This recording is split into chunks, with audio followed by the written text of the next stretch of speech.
Food for Less workers in California could go on strike.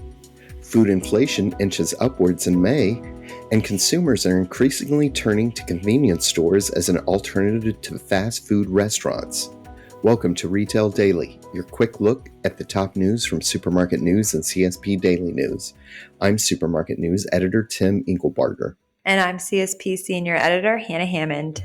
Thousands of Food for Less workers represented by the United Food and Commercial Workers in California are poised to strike over contract. What is wrong with me today? Oh my God. Negotiations, contract. I can say these words. Here we go. Take 3. Thousands of Food for Less workers represented by the United Food and Commercial Workers Union in California are poised to strike over contract negotiations. 7 UFCW locals, which collectively represent some 6,000 Food for Less Foods Company workers across the state, are expected to complete the voting process on June 14th, according to a statement from UFCW 770. The union contract for the workers expired on June 8th. A spokesman for the Kroger-owned banner could not immediately be reached for comment. Casey's General Stores, Inc. reported net income of $502 million for its full year 2024, up 12% from $446.7 million in 2023, and, for the first time, surpassed EBITDA earnings of $1 billion.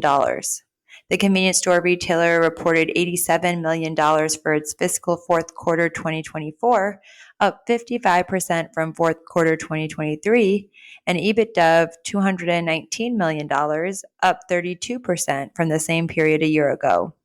The company attributes the increases primarily to higher inside and higher fuel gross profit, partially offset by higher operating expense due to operating 137 additional stores.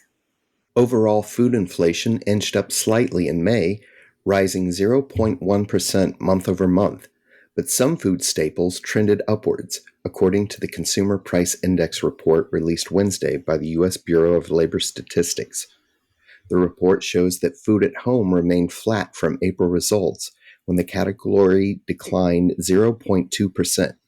Food at home was up 1% year over year. Consumers increasingly see convenience stores as a viable option for food over traditional fast food restaurants, according to a new report from customer experience solutions company InTouch Insight. This trend is driven by improved food quality and variety, according to the report. InTouch Insight says the percentage of consumers who will consider C-stores as a practical alternative to fast food is up 56%, up from 45% over the last 2 years.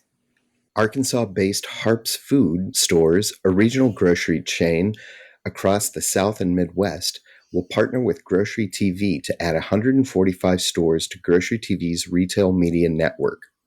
Harps will leverage Grocery TV's end-to-end in-store retail media solution to engage shoppers with digital displays throughout their stores in Arkansas, Kansas, Louisiana, Missouri, Mississippi, and Oklahoma. Extra Mile Convenience Stores has rolled out an exterior refresh program, opened its first store in Louisiana, and has aggressive growth plans for the next several years.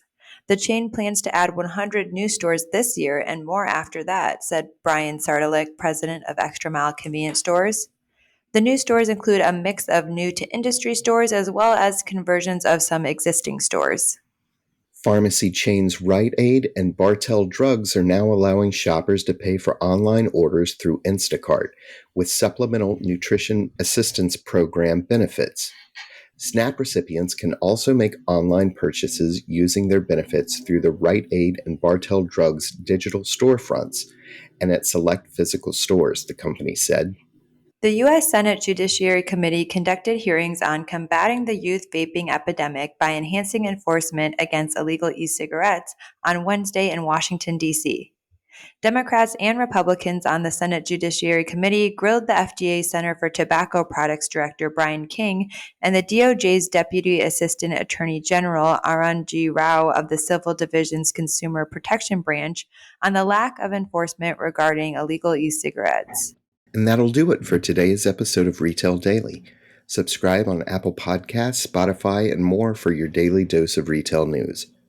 For more on these stories, visit CSP Daily News and supermarketnews.com. I'm Tim Inkelbarger. And I'm Hannah Hammond. Have a great day.